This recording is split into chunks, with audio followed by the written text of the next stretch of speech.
Rome burned for 9 days. 14 districts, almost erased from the map. Thousands of people dead, hundreds of thousands left homeless. And for nearly 2,000 years, history blamed one man. According to the story we all know, while the greatest city on earth was being reduced to ashes, its emperor stood calmly in the distance, playing music. Nero, fiddling while Rome burned, detached, cruel, mad. It is one of the most damning images in all of history. But what if that story isn't true? What if Nero didn't burn Rome at all? And if he didn't, why does history remember him as one of its greatest villains? To understand that, we need to go back, not to the propaganda, not to the myth, but to the night Rome caught fire. The year is 64 AD. Rome is the heart of a vast empire, a city of marble temples and triumphal arches, but also a dangerous contradiction. Behind its grandeur lies a fragile reality. Narrow streets twist tightly between crowded apartment blocks. Most buildings are made of wood. Open flames are everywhere, for cooking, for light, for warmth. Rome isn't just powerful, it's combustible. On the night of July 18th, a fire breaks out near the Circus Maximus, an enormous stadium surrounded by warehouses filled with flammable goods. At first, it seems ordinary. Fires are common in Rome. City residents are used to them. But this time, everything goes wrong. Strong winds funnel the flames through the narrow streets. Wooden buildings ignite like tinder. The fire moves faster than anyone can control it. Day after day, the flames consume entire neighborhoods. Night after night, the sky glows red above the city. For 6 days and 7 nights, Rome burns. When the fire finally seems to die out, it returns, reigniting and raging for 3 more days. By the time it is extinguished, the damage is catastrophic. Out of Rome's 14 districts, only 4 remain untouched. 3 are completely destroyed. 7 more are left in ruins. Temples collapse. Public buildings vanish. Homes are reduced to ash. Rome doesn't just suffer damage, Rome is broken. And as the smoke clears, fear turns into anger.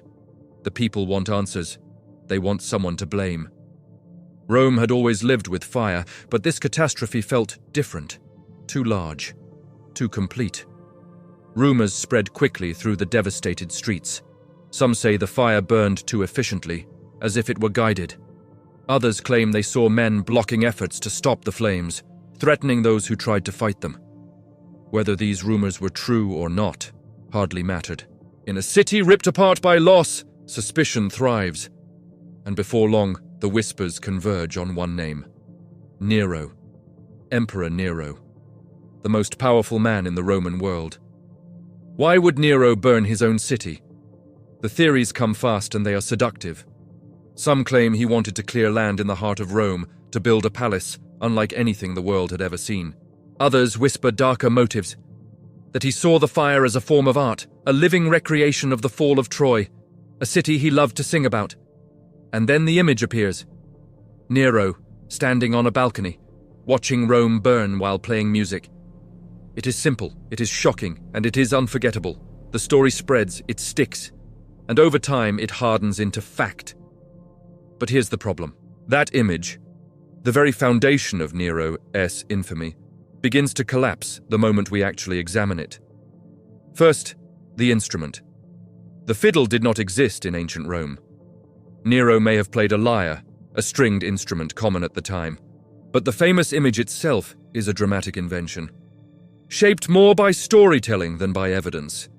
Second, and far more important, Nero wasn't even there.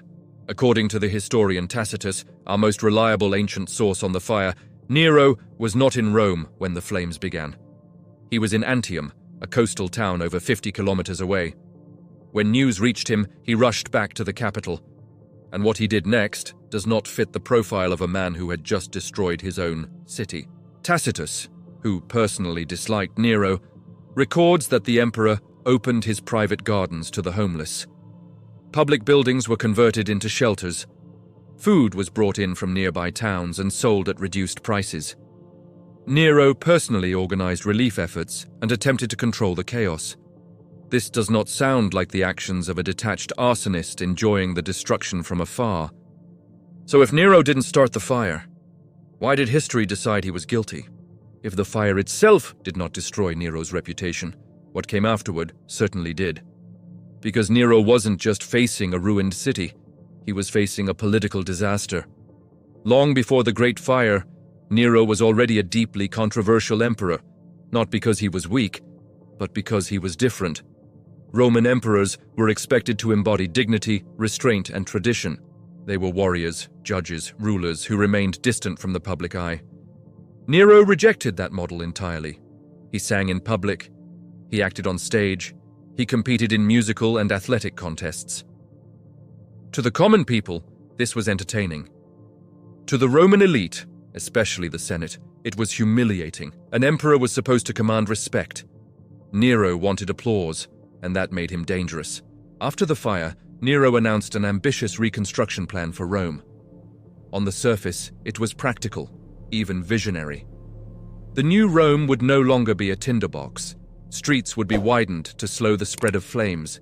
Buildings would be constructed from stone and brick instead of wood. Fire regulations would be enforced for the first time on a meaningful scale. In many ways, the rebuilt Rome would be safer, cleaner, and more advanced than before.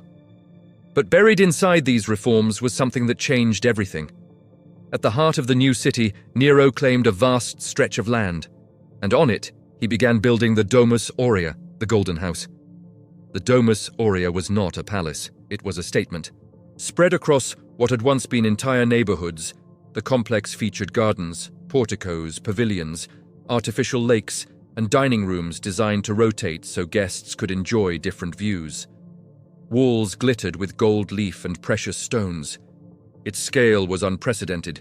To Nero, it was art, a vision of imperial beauty rising from chaos. To everyone else, it looked like proof. The people who had lost their homes watched Nero's Golden House rise from the ashes of their lives. Relief efforts faded from memory. The emperor's generosity was overshadowed by the sight of luxury built on destruction. And for Nero's enemies in the Senate, the optics were perfect. Whether or not Nero started the fire no longer mattered. He benefited from it. And in politics, perception is reality. The rumors hardened. The fire hadn't been an accident. It hadn't been fate. It had been convenient.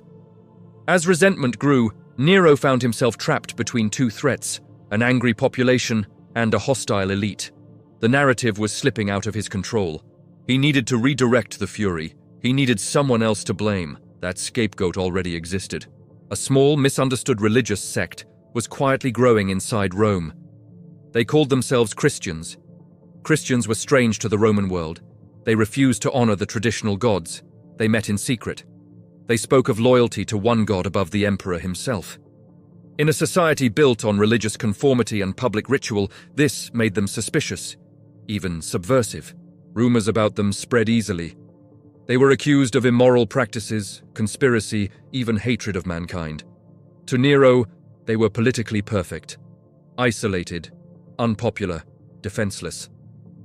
So Nero accused them of starting the fire, and then he unleashed terror. According to Tacitus, Christians were arrested not for proven guilt, but for the hatred the public already felt toward them. Their punishment was not only brutal, it was theatrical. Some were crucified. Others were torn apart by animals. Many were coated in pitch and set ablaze, used as living torches to light Nero's gardens at night. The message was clear. Rome had its villains. Justice had been served. The anger eased, but the cost was immeasurable. Ironically, this act would ensure Nero's eternal condemnation. Christian writers preserved these events with horror. Their accounts survived long after Nero's defenders were silenced, and as Christianity eventually became the dominant faith of the Roman world, their memory shaped Nero's legacy more than any Senate decree ever could. Nero became the archetype of tyranny, not because he burned Rome, a crime history cannot prove, but because he sacrificed innocent lives to save his authority. And that distinction matters. Yet history is rarely fair. After Nero's death, his successors worked deliberately to erase him. The new Flavian dynasty dismantled the Domus Aurea. Nero's artificial lake was drained. On top of it, they built something symbolic, the Colosseum. A monument meant to say the land had been returned to the people. And with that act, the final layer of the myth was set in stone. Rome had chosen its villain. But the truth, buried beneath centuries of propaganda, is more unsettling than the legend.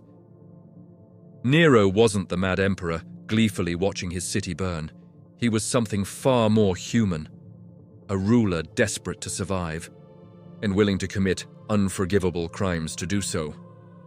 In the end, Rome survived the fire. Stone replaced wood, wide avenues replaced narrow alleys. The city that rose from the ashes was safer, stronger, and more monumental than ever before. But Nero did not survive the story. Because history is not only shaped by facts, it is shaped by who gets to tell them. After Nero's rule collapsed, the Roman Empire did something quietly devastating. It erased him.